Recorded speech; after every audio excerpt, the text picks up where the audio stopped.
All right, I think while we're waiting for some more folks to join in, we can start with our introductions. If we'll unmute Stephanie and we will start.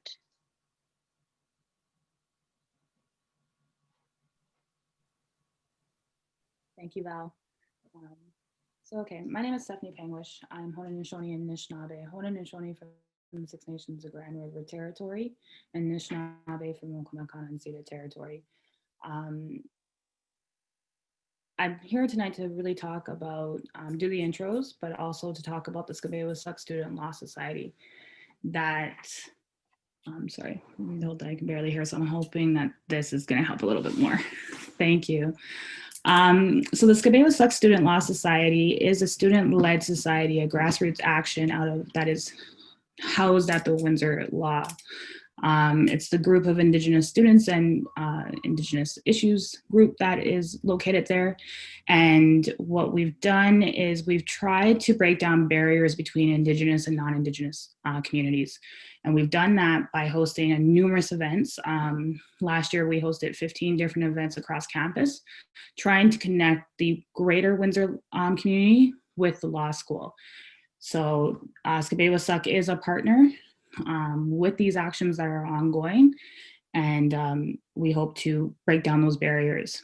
So the intros tonight, I'm going to start off with Dr. Bev Jacobs and then move on to Dr. Pam Palmater. So Dr. Jacobs is Mohawk and Bear Clan from the Six Nations of Grand River Territory.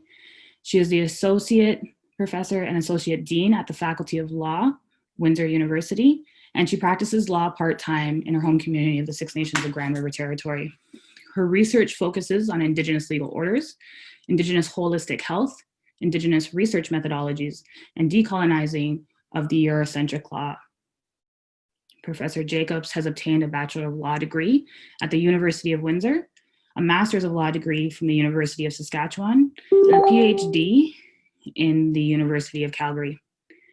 Professor Jacobs is also a consultant, researcher, public speaker, and her work centers around ending colonial violence against Indigenous people and restoring Indigenous laws, beliefs, values, and traditions. A prolific scholar, her published work has earned her numerous of awards and recognition, both nationally and internationally. Dr. Pam Palmater is a Mi'kmaq lawyer, professor, author, and social justice activist from Eel River Bar First Nation in New Brunswick. She has 4 university degrees, including a BA from St. Thomas in Native Studies, an LLB from the University of New Brunswick, and her master's and doctorate degrees in law from Dalhousie University, specializing in Indigenous law.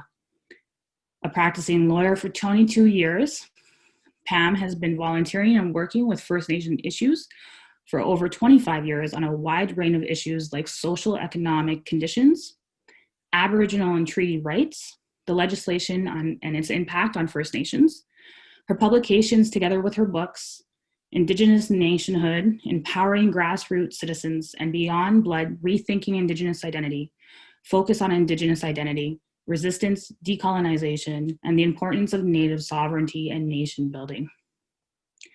Pam was one of the spokespeople at the Public Education Educators for I Don't Know More movement and advocates alongside other movements focusing on social justice, earth justice, human rights, and is frequently called on as a legal expert before parliamentary and United Nations committees dealing with laws and policies that impact Indigenous people. A well-known public speaker, a media commentator, she is considered one of Canada's top 25 influential movers and shakers by the Financial Post, and the top 5 most influential lawyers in human rights by the Canadian Lawyer magazine. She uses her blog, YouTube, and Warrior Life podcasts to educate the public about urgent issues facing Indigenous people on Turtle Island. And it is a great honor to have both of them here tonight, giving their time to this issue. So thank you all very, very much. Thank you so much, Stephanie, for such a great introduction. I know that just because of time, we could definitely go on and on with the introductions, but we're going to keep it brief. On behalf of the 1492 Windsor Law Coalition, we are honored to host this teach-in with our incredible speakers. My name is Kuri, and I am one of the members of the Skabewasak Student Law Society and the Windsor Law Coalition. So I'll give you a little bit of background on the Windsor Law Coalition. So it was formed by concerned students and faculty members of Windsor Law who wanted to answer the national call to action by 1492 land back lien defenders and shine a light on the ways that state-sanctioned legal tools of oppression have been used against Indigenous people and communities, and the resistance efforts taking place in response. We all watched this summer as land defenders peacefully defended their own territory of Six Nations from yet another unnecessary capitalist development project, hoping to break ground this fall. They were met with violent arrests by OPP members and labeled terrorists by the Haldimand Police Board, amongst others. Today, we're here to talk about the legitimacy of the resistance efforts and the treaties and promises that were made, yet continue to be broken, ignored, and dismissed by the federal and provincial governments, development companies, and settlers alike. So with that, we're gonna go ahead and start with the first question.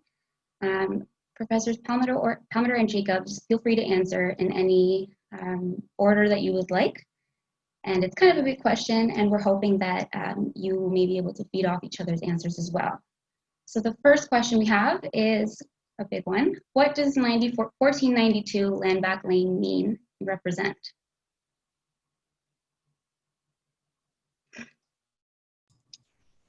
Oh. Sorry.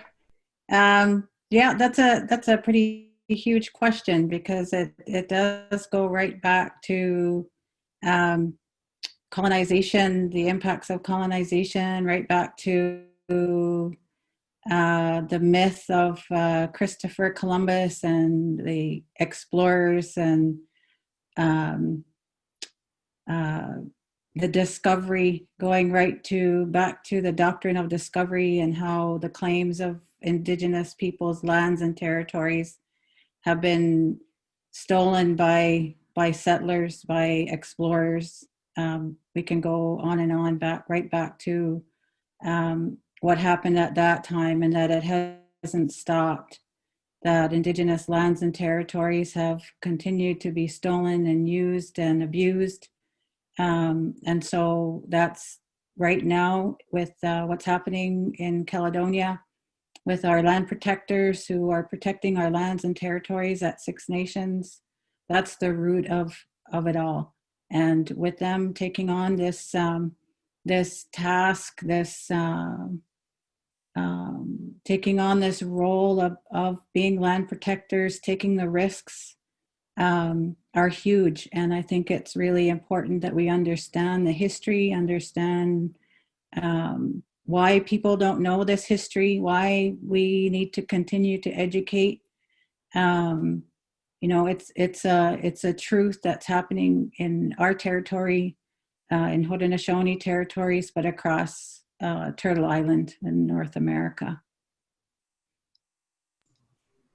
Yeah, exactly. And I mean, you know, Bev's talking about this being so fundamental. This isn't new. It's not like the guys at 1492 land back lane just decided one day, oh, let's start a land claim, you know, let's go and do this. This is a historic issue, and it's not a land claim either. I mean, that everybody, like everyone involved, the governments, you know, every level of government, even the developers know that this land belongs legally to Six Nations. It was never legally surrendered. You don't see, a big treaty saying we give up the Haldimand tract and you can just give it away to everybody. Of course not. So there's not even a claim at issue here. That's how the government would frame it. You know, they're trying to make Six Nations claim as against, prove their title, but the title's there. I mean, all of the historical documents are there.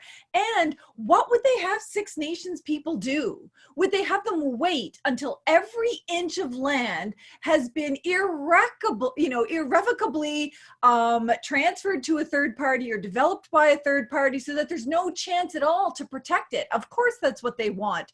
So it's not even in our best interest in the law to do that. What choice do they have but to go to the Haldimand tract, go out to their territories and say, you know what, we're going to occupy what is legally legally and rightfully ours under Haudenosaunee laws, under Canadian laws, under international laws as well, by the way, and protect what little land we have left before it is developed. Because, you know, once land goes to a third party, governments know that they don't put that on the negotiating table, that at best you can ask for money, but it's not money that is the root of our nations or our identity or our sovereignty or even our sustainability or relationships. It's the land. And that's why this land is like critically so important. And the other, you know, I don't know what they call it, discourse or rhetoric around this is the rule of law and complying with the injunctions. Well, the injunctions themselves aren't abiding by the law. Just because a law says something or just because a court says something, that doesn't make it lawful. And we know that because we've had lots of laws, we've had lots of court decisions, gone to the United Nations and determined to be a massive violation of human rights. And so it comes back to Canada. So we can't look at these, especially at the lower court level, look at these and say, well, that's the law, that's the rule of law, because we all know Constitution trumps all of those little court cases. Indigenous laws trump all of that. And there's literally just no question around the Haldimand Tract. This is so different from every other land claim process. If anyone should be claiming land, it should be governments and organizations coming to the Haudenosaunee and saying, look, you know, we would like to claim this part and this part and this part and negotiate a deal, not the other way around. And none of these people at 1492 Lane, none of the people there are terrorists. In fact, they've literally done the opposite. They have been peaceful, joyful, engaging in concerts and feasts and lacrosse games and reaching out to people, doing interviews, inviting people to come and enjoy. Like, that is literally the opposite. That is how you maintain relationships. That's how we are with people. That's how they're reoccupying and enjoying the land. To say that it's anything other than that is unequivocally racist, and the kind of racism that inspires hatred and violence and retaliation. And that's what we don't need at 1492 Land Back Lane. We need to make sure that all of the men and women and children and elders and allies that are there are protected and recognized for the important job that they're doing, because it's not everybody who can assess all of the risks and assess everything that's happening and put their freedoms on the line to do that. And so we have to actually hold these people out in a place of honor for the fact that they do that. They do take these risks. And I think it's really important when we're talking about land back that we realize it's never going to just come to us. You know, land back is a movement. It's an action. It's living, it's asserting, it's defending. If we sit back and wait, not only will governments never give it to us, but think about how Canadian law works. And I'm sure Bev could, you know, give multiple lectures on this. How does Aboriginal title work? Well, one of the ways in which you prove Aboriginal title is that you maintain it to the exclusion of others. So if you're not doing that, how are you supposed to then defend your territory in those kinds of ways that, you know, you're constantly asserting, living, and defending that that's your territory? If they were to stop, that would run counter. And so which rule of law is it that we're going to apply to this scenario? And that's the problem. They don't abide by their own rule of law. So we have no choice but to be peaceful about this. And I have such a high degree of respect for Bev and her community and all of the people at 1492 Lane who have shown what it means to live, assert, and defend our territories, and at great personal risk to themselves. Absolutely. Thank you so much for, I know that was a big question, and there's a lot of context that needs to be discussed before folks can really understand what's happening here. And yeah, I think it's really important that folks understand that this just didn't come out of anywhere or out of nowhere. This is years and decades and centuries in the making, and things like this are only going to start happening more and more with more resistance efforts growing. And so, yeah, I think that this is only the beginning, and it's going to continue to happen. So we're going to kind of bring it back to a question that a lot of, oh, go ahead, Professor Jacobs. You had some. Yeah, I wanted to add from what Pam had said about this being more than a land claim. This is land that our ancestors have kept a consistency of our identity and our relationship to our lands and our territories, and there's been consistent messages since colonization that this is our land and this is our territory, and that there have been consistent messages that Canada, what are you doing to claim that you have title to this land? Canada, why aren't you able to show us that you have title to these lands and territories? And Canada, if you have been a trustee of all of the leases along the Haldimand Tract, and you've taken monies and lease monies and rent monies, where's the accounting back to our people? Where's the accounting that we have been asking for since 1995, I think, was the original question. And so if we are to put a dollar sign of the amount of money, and we're lawyers, right? And when we hold trust monies, right? When we hold trust money for our clients, we become disbarred or even criminally charged if we steal trust money. So Canada, how come Canada isn't being charged for stealing Haudenosaunee Six Nations money and not providing some kind of accounting for all of the monies that they've stolen and the monies that they've used to buy and steal Haudenosaunee lands and territories? So those are huge questions, and that's the reason why we fight for the land, is because our ancestors have continued to be part of what we're doing, and knowing that we have to abide by what our ancestors and what our leaders today have been saying right from the beginning, that we also have to think about our future generations. That's part of our principles of our laws, that we think 7 generations ahead. And so if we have a little pockets of land for our people, we need to fight for the lands that's originally ours from day one. I think that's so important that you raise all of that, because there is a lack of accounting. They're always, pointing the finger at us and say, show us where you spent, these poverty rations, and, trying to criminalize us and vilify us. But really, let's see the accounting for every single cent that has been made on all of that property in the Haldimand Tract. And that includes not just taxes, all the leases, like, I don't even know, Bev, I'm sure there's like a million things from that, from sales and resales, profits that are made, penalties, easements, like permits. There's so much money that is made on, and that land is exceptionally valuable land too. And so think about all of that. So, when people think about land back, they really need to broaden their horizons about what it means. So first of all, of course, it means land back and protecting the land that's left. But it also means, all of this loss of past use and benefit and profit and money and any form that was made by anybody on those lands that should have been, but not just the past, all about the future. So even if they compensate for all of what was lost in the past, if there's ongoing profits that are going to be made of lands that have already been transferred to third parties.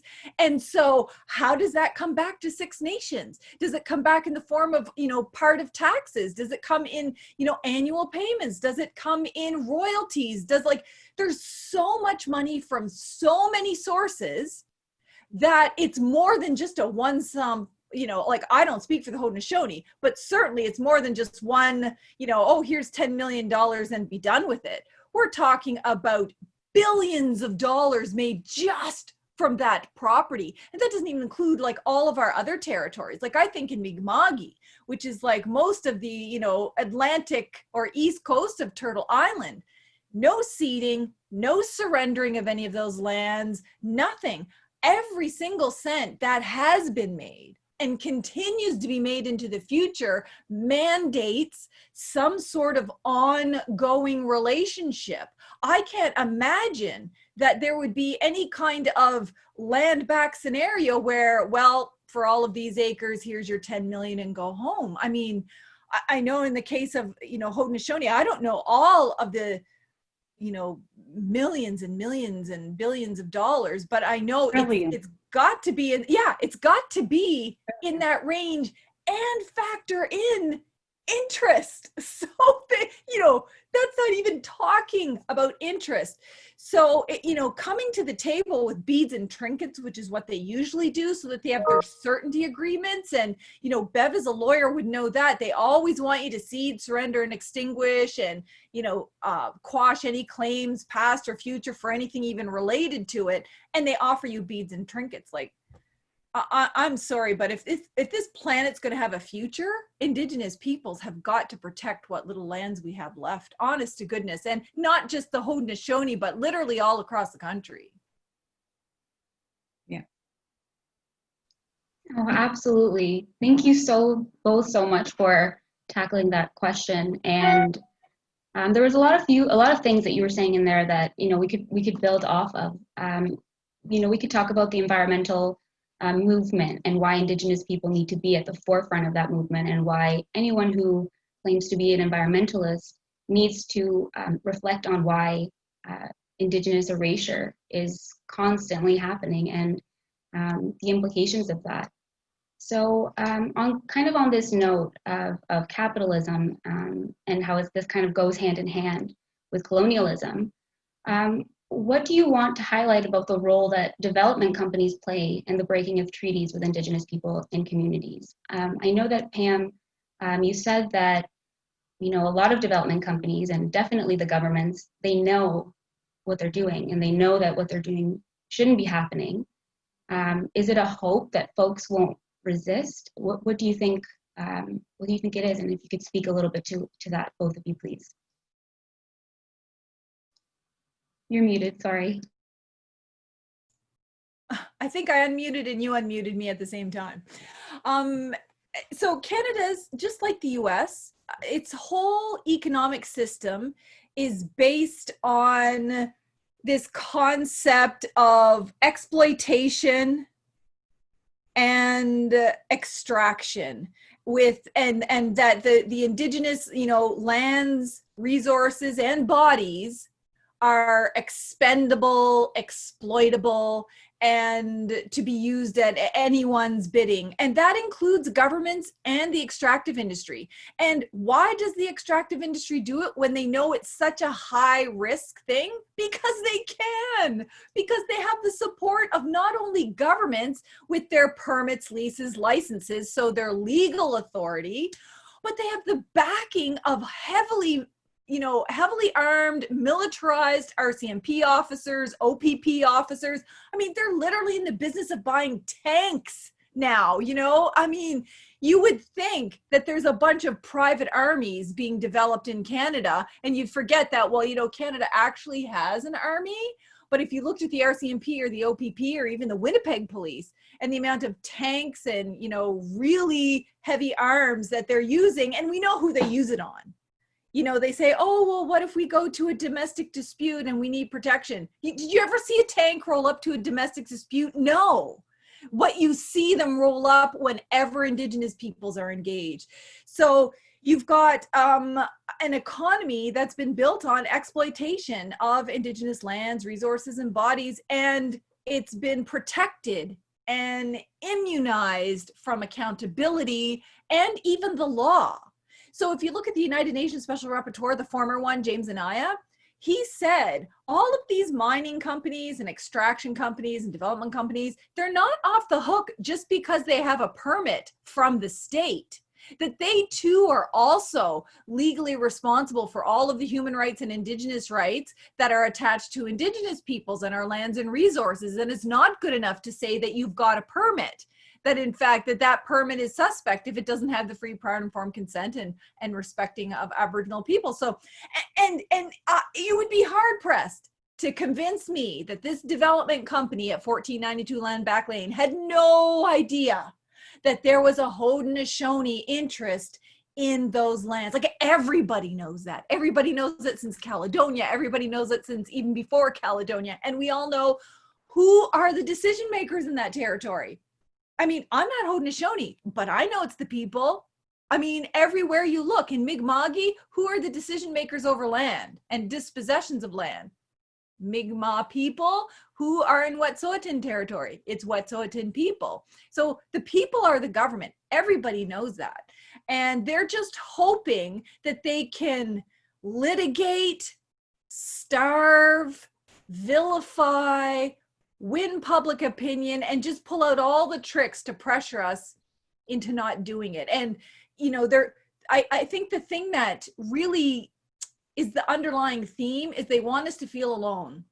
They want every land defender to think you're alone. You know, I'm going to arrest you and you're going to go to prison and no one's going to care about you. Or this is going to happen over here at Muskrat Falls and you're way out and no one's going to notice and no one's going to care. But they've grossly underestimated us and the ways in which we have built our resources and allies across the country. All eyes are on 1492 Lane. All eyes are on Mi'kma'ki. All eyes are on what's happening in Wet'suwet'en territory. And it's not just Indigenous eyes anymore. It's human rights groups, it's environmental groups, it's, you know, international groups, it's, you know, Canadian allies. We're far more powerful because we're together and we know we're not alone. And I think that, you know, they're just going to keep trying to do that, keep trying to pressure us. And I think we just have to stay united in this and keep the attention on it. That's why I'm so glad that you're doing this event. You know, this isn't just learning about it in class and going home and saying, well, that's too bad. It's taking action, helping to educate and inspire others to take action so that our land defenders know they are not alone and they never will be alone. Absolutely. Thank you, Professor. And that's absolutely one of the, you know, main points or goals of this coalition was, if anything, to let the land defenders know that we stand in solidarity, we agree, we validate, and that we'll answer the call as many times as they call, and even if there's only a few of us. So hopefully with these, you know, with this many solidarity actions happening across Turtle Island today and tomorrow, we can all take notice that, yeah, there's a common theme here. And the isolation that you spoke about reminded me a little bit about what Professor Jacobs tweeted the other day. Something she said was, if you can throw enough of us and put enough of us under heavy bail and release conditions, we can't fulfill our responsibilities to the land, to our future generations, until there is no one else left on the land to defend it. So this practice, these legal tools of oppression being used to isolate and to vilify land defenders who are only fulfilling the obligations that they have to their Indigenous legal orders, is just very telling. Any response to that, Professor Jacobs? Yeah, I was just actually thinking about, you know, about Skylar and about him being targeted, and, you know, his family being targeted, and all the young people, all of the allies who have been on the land, and now those that have been charged as a result being criminalized, and the difficulties within the colonial legal system, you know, and them having to hire now criminal lawyers to help them through that process.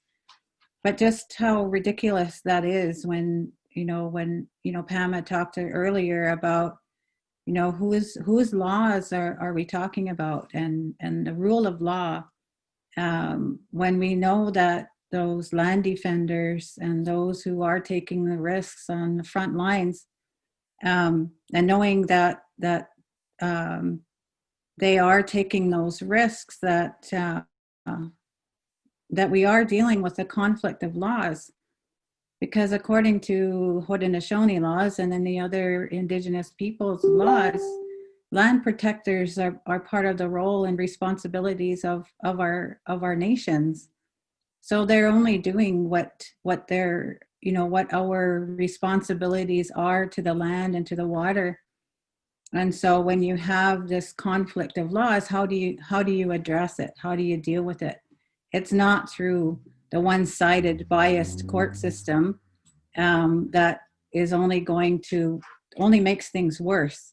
And so that's where the whole process has to be changed. It has to be shifted to understand Haudenosaunee law and land protectors and water protectors, and which is part of the process, right, of why we're doing these whole education pieces, is to educate the public and to know that there's a whole colonial legal system that protects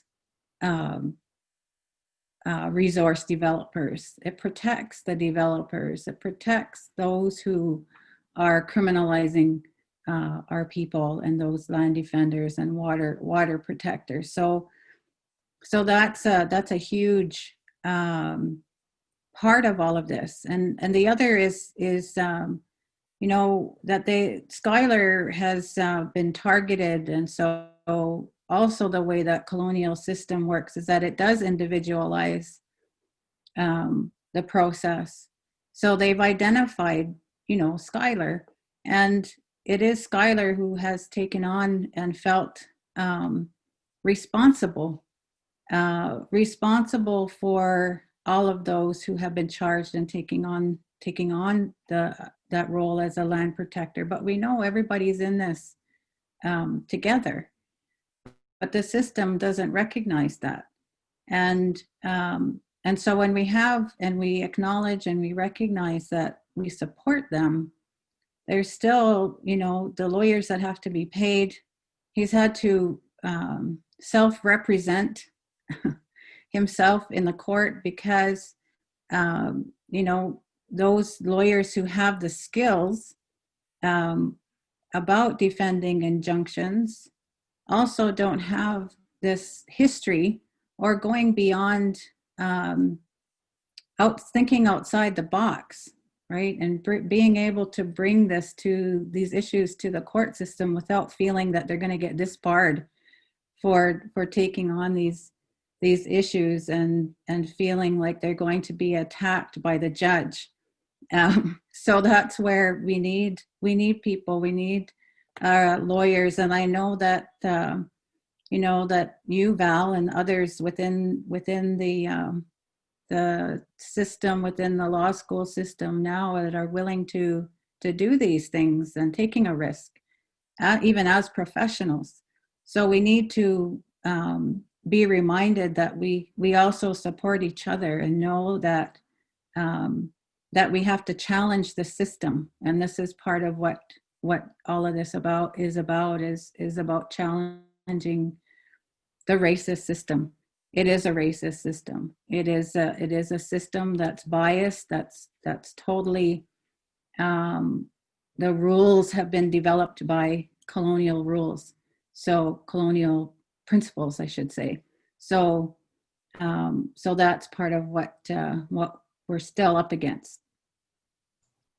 Yeah, exactly. And just, launching off of these, the whole system being colonial rules, when you think about it, even the whole concept of different races of people, that was never developed in a sense of, oh, look, there's actually different cultures and different people. It was all by this whole white superiority ideology for the purposes of power and wealth.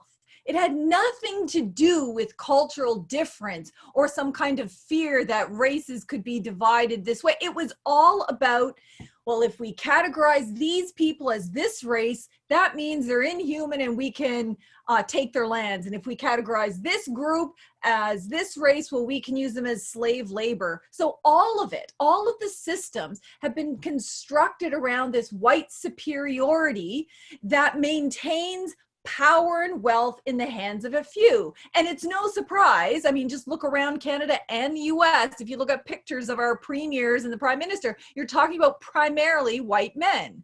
Does that mean all white men are racist? No, but we're talking about a system that maintains with, lethal force the status quo. And while they're prepared to tinker around the edges, they always come back to the status quo where the power and wealth is held by a few, and it focuses on dispossessing, oppressing, assimilating, and eliminating Indigenous peoples, and that's never changed. I mean, that's the fundamental underlying Indian policy in Canada. It's clear the lands so we can have it. And so if this is how Canada was created and all of its laws, policies, and practices, it's no wonder then that our governing systems, economies, and social norms have also replicated all of this racist, white supremacist ideologies, so that now we have a system where you can't even make an amendment in a piece of legislation that's going to address any of this stuff. You have to literally get at the root of it. And we know what the root is. I mean, we are literally facing genocide. Canada has found a way to criminalize every aspect of who we are. Our identity has been criminalized. Our cultural practices and songs and dances were criminalized. The way we provided for ourselves, our traditional practices, whether it's hunting, fishing, tobacco, gaming, all of these things which have long roots in our history, not European history, has been criminalized and controlled by Canada. Our governing systems have been criminalized. I mean, literally, they portray any system outside of the Indian Act as rogue, as terrorists, as some kind of splinter group causing trouble without any legitimacy. So that's vilified and criminalized. Just us defending our lands, being on our lands and fishing has been criminalized. We have anti-terrorism legislation to supposedly legalize the monitoring, surveilling, tracking, recording, and reporting on all of our movements. Peaceful people. You could be a social worker. You could be a grandma at a murdered and missing vigil. You could be a lawyer who's never broken the law. It doesn't matter because they don't actually care what profession you're in. All they care about is that you're Indigenous, and being Indigenous means you're inherently criminal. But here's the twist. In order for us to survive genocide, in order for us to assert, live, and defend all of our rights, we have to be criminally Indigenous. Just because Canadian law says, oh, Mi'kmaq people, you can't fish during this season, that doesn't mean that that law is lawful. So in order for us to be Indigenous, to be Mi'kmaq, we have to be criminally Mi'kmaq. That means violate their law to uphold our law and ultimately the larger laws that are at play until that law is found unlawful. But that takes time. That can take decades. It can take like 25 years as it gets to the Supreme Court of Canada and then to the United Nations. We don't have time for that. And, we're sick of being criminalized for everything we do. Our voices are criminalized. Everything that we do is criminalized. And so, I think we need to really turn it around on them and say everything that you have done has been grave human rights violations. You've been found guilty of genocide. You don't abide by your own laws, even when we go through your court systems. And so we're upholding our laws. And part of that is acknowledging and lifting up the voices of all of these land defenders and water protectors and the people who are protecting children and advocating against, violence for murdered and missing Indigenous women and trying to stop man camps and all of the things that are associated with the extraction and exploitation of our lands and resources and people. And if none of this was the case, we wouldn't be sitting here having a conversation about genocide. But we are, because Canada's been found guilty as a state perpetrator of genocide, and it's time they stop criminalizing our people. Even our poverty, for Pete's sake, has been criminalized. If you don't have enough money to buy groceries and someone steals a chocolate bar, you end up in prison. If you're homeless on the streets and you ask someone for a donation, you're put in jail. So everything, we're not allowed to be rich, we're not allowed to be poor, we just can't be. And that is the tragedy, the racism, the white supremacy, the status quo, and the genocide that is Canada. And that's as much at issue here as that piece of land in the Haldimand Tract. Thank you so much, Professor Palmater. That's an incredible connection, and just everything that you said, just, you know, there's a lot of thoughts as a student and as a law student that I have. And a lot of the times, you know, we do talk about in classes, in a law class, for example, how things are supposed to be open for discussion. And we're supposed to be able to enter into these discussions and these debates. But one of the things that I've noticed in my experience is that for many people, like you said, this is the reality. This is a lived experience. This isn't activism, this is survival. And for many others, it's a conversation or a debate that they can enter into and exit whenever it gets too uncomfortable or too real, or when their reputation's at stake. So something that we've talked about and we've tried to, I guess, get out there throughout this Digital Week of Advocacy, one of the action items was Treaty Canoes Dirty. And something that we wanted to get out there was that we're all treaty people. And this is not just an Indigenous problem, excuse me, and that we all have a role to play. And I think that's really what you're getting at, and you know, explaining how for many people this is just the reality and we need other folks to take notice. Professor Jacobs, is there anything else that you wanted to respond after what Professor Palmater had said? Yeah, I think, you know, one of the biggest calls, I guess, one of the biggest, I don't know how to describe it. It's like when you reclaim your voice, right? Reclaiming our voice as Indigenous people on a global level. Part of reclaiming that voice is, I don't know, I can't describe it really well, but it's just, it must be a feeling. This feeling of empowerment, this feeling of the resiliency of our people, because I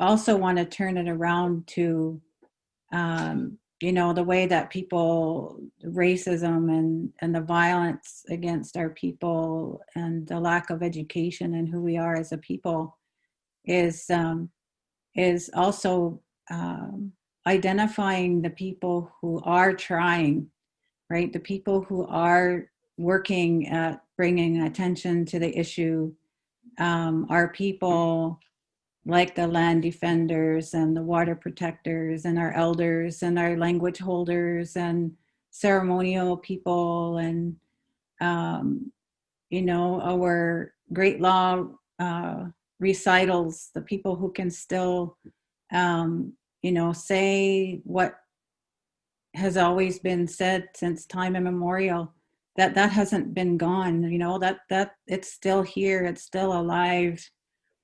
It's still alive and well in our territories. And when we have allies who really understand what that means, they understand their relationship to the land, they understand that they are a treaty partner, and that they too are treaty people. And so it's like we need more of those people. We need more of them who know the political system, of who, you know, they're putting their politicians in those positions of power. So how is it they're educating their leaders? And that's the difference as well between us as Haudenosaunee people, that our leadership is transferred from one generation to the other, and it's a generational, that our leaders are in place, whether it's our the male leadership and the chiefs and I don't like the word chiefs, but it's our male leadership, our clan mothers, our faith keepers, right? They've been doing this and have held on to those titles since thousands of years before colonization, and it has continued to this day. So I honor them. I honor their titles and what they do to maintain that, and which is why I think we're able to maintain this momentum, this momentum of reclaiming our lands and our territories.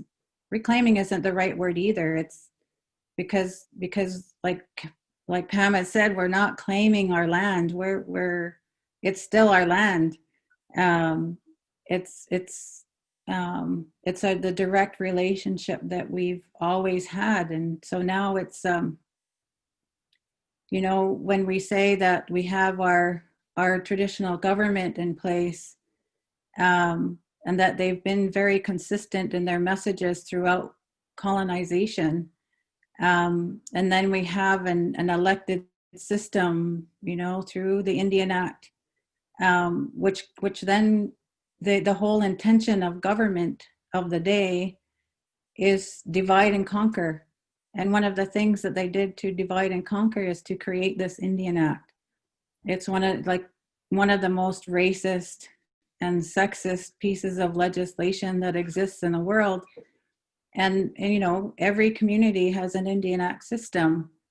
And so when we're talking about the impacts of colonization, that is what is also impacting in our community, and the violence as well, even internally within our own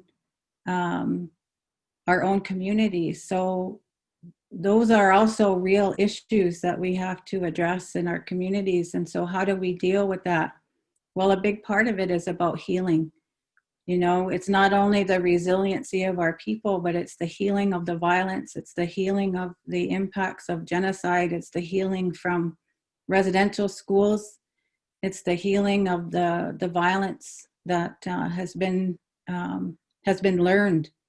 So also knowing that violence can be unlearned.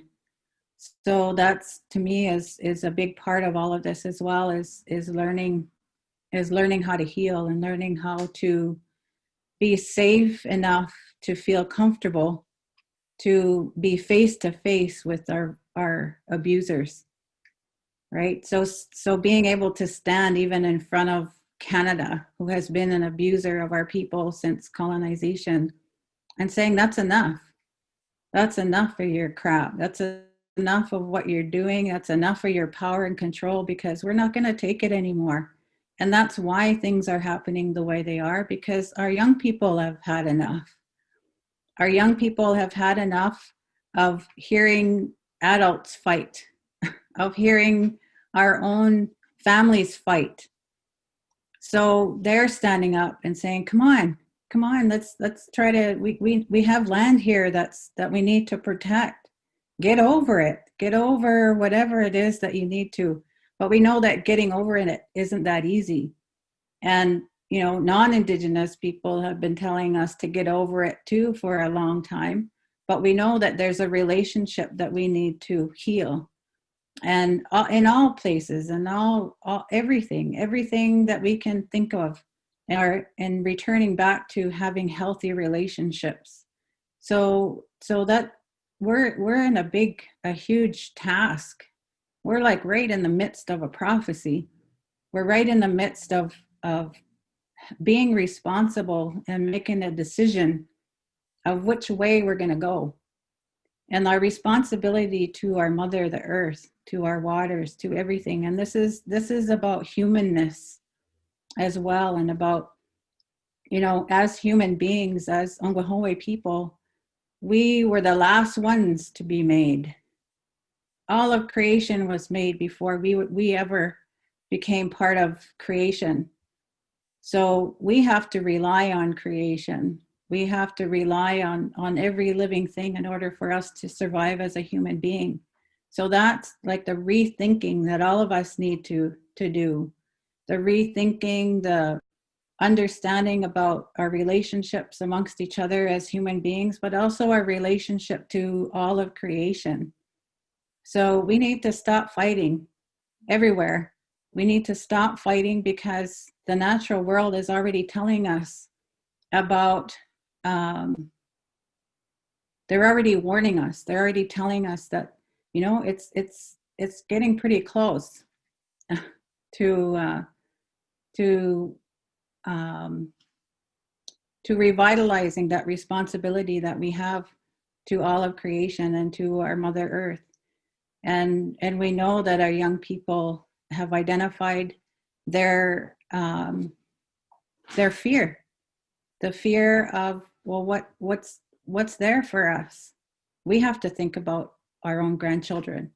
You know, I've heard Skylar and his wife Tawny say that many times about their own children, you know, and they heard that when we were at the site in Caledonia in 2006.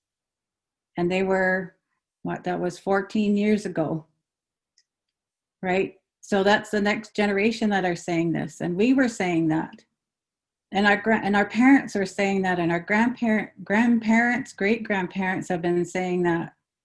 So it's time that we resolve the issues. And if Canada, if you're not willing to resolve this, you know, the natural world is going to take over anyway. And are you going to be ready for that? Because I know Indigenous people and our allies are going to be ready. So this is where we're at now. So thank you. That's what I needed to say.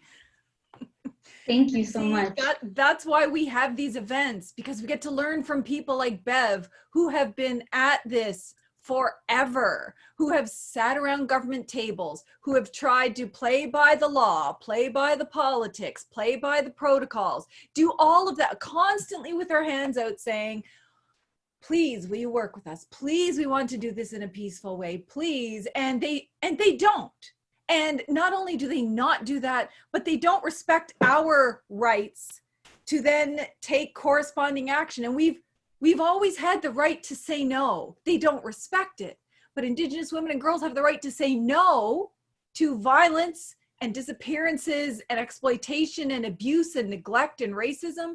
And our Indigenous men and boys have the right, and our elders and our youth, we have the right to say no on behalf of our nations. No, this is our land, and maybe we're going to reclaim this land and not do anything with it. You know, there's this like obsession that if you're going to own a parcel of land, it must be exploited and developed until it's essentially dead. And we don't think that way. So we have the right to say, no, you don't get to develop this land. We have the right to protect this land and not do anything with it. And we have the right to say no on behalf of the birds and the fish and the animals and the air and Grandmother Moon and all of the things that are in part of our traditions. And not only do we have the right to say it, we have the obligation. You know, I mean, I've learned from Haudenosaunee peoples and Mi'kmaq peoples and Wet'suwet'en peoples that our very being, our existence here on this planet is a relationship. We don't get to run around saying we have a right to X, Y, and Z. What we have is a relationship and a responsibility. Yeah, maybe I have the ability to fish out of this lake, but that comes with a corresponding responsibility to protect that lake and make sure there's enough there for the bear and the moose and the ducks and everything else. And that's what we're talking about. And what I really liked about what Bev was just saying is like, really, this is about our strength. This is about our power as people. This is about our power as coming together, and not just Haudenosaunee and Mi'kmaq and Wet'suwet'en and like all the different nations, but also as with our allies. Because don't forget, you know, during the Harper era, they were doing lots of monitoring and reports on us.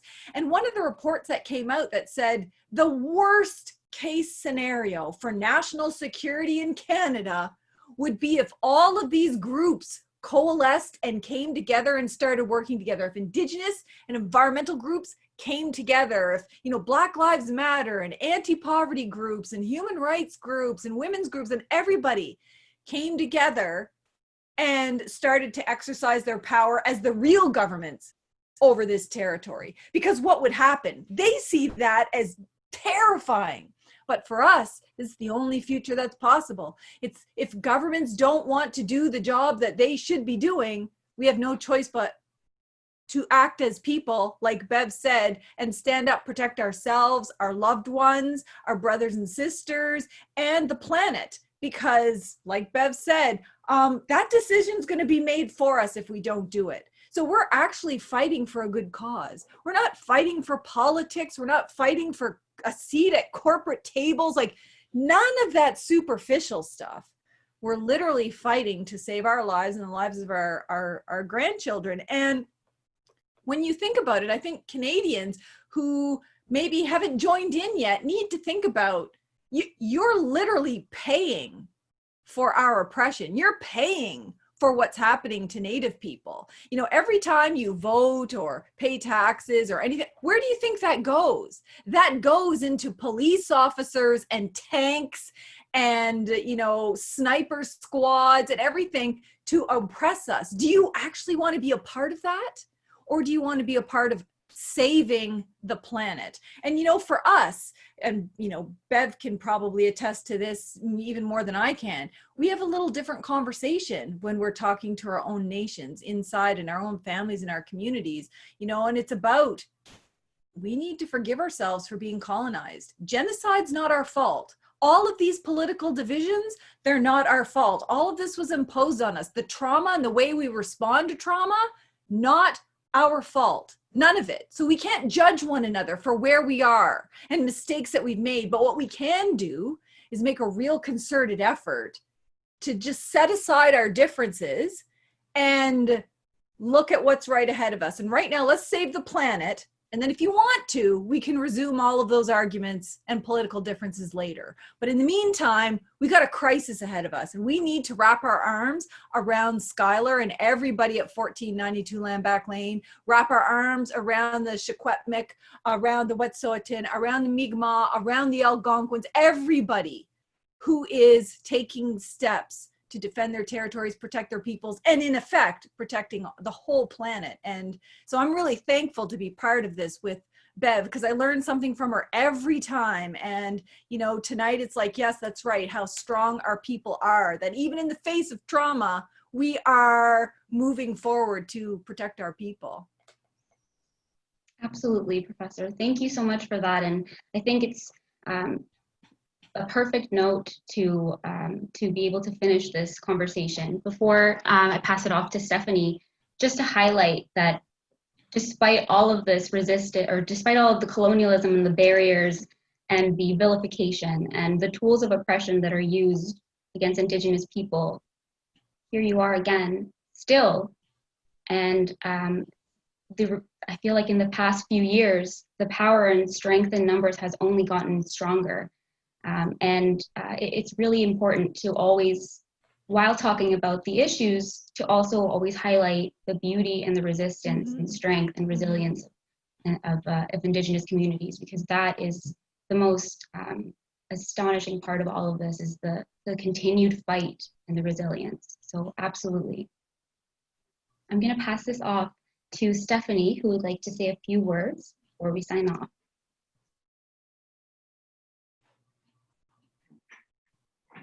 Thank you, Val.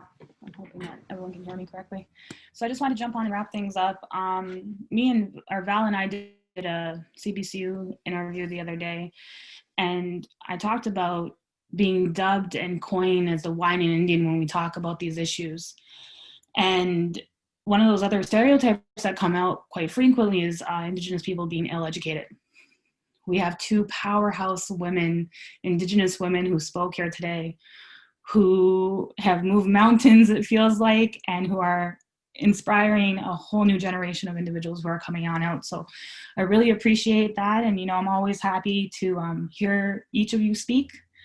You know, we're challenging those stereotypes. And I also wanted to talk about the students who are in the background. Me and Val are here, but there's countless other students and faculty at Windsor Law, and their support and their time and their effort that has been put into all these events this week. So I just wanted to make sure that we shout them out and say thank you very much for all your help. The last thing I really wanted to say was, I got emotional when Professor Jacobs was talking, because our families are out there. Our lands, our families, our people. So we have to think about them when we're talking about these things, that they are individuals that are on that land. It's someone's sister, auntie, cousin, brother. So that human nature really needs to come into play, that we are talking about those relationships all the way across the board, and we are protecting not only for our children, but for your children as well. So thank you very much, Nawin. Thank you so much. Thank you everyone for joining us, and absolutely a shout out to the rest of the Windsor Law Coalition who's been doing incredible work pretty much overnight this past week. And an incredible thank you, an honored thank you to Professor Beverly Jacobs and Professor Pam Palmater for joining us. And again, just like Pam said, I'm always learning from the both of you, and it's been an honor to be able to share the space with you. So thank you so much. Thank you, Alala and Nawin. Thank you.